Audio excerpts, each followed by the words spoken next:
Look, so let me start with the last 14 years. I'm going to be very honest, Trevor, with you and your viewers. The last government made some very serious mistakes with immigration. They allowed it to be far, far too high.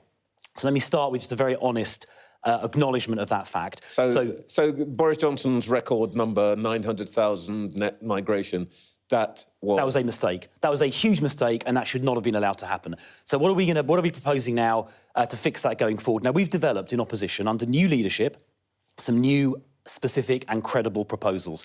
And I'm going to give you two examples of those. The first, and we're going to put both of these to a vote in Parliament tomorrow. The first of those ideas is to have a vote on a binding annual cap on migration set by Parliament, and I would expect it to be at a far, far lower level than recently. So Parliament will democratically decide what that migration number is going to be. Now, that's the first thing we're going to put to a vote. Secondly, when it comes to removing people who are foreign criminals or people with no right to be here, very often they use spurious ECHR and human rights claims, which can be brought before UK courts. So secondly, we plan to repeal the entire Human Rights Act in relation to immigration matters. So no longer can people make these claims before UK courts.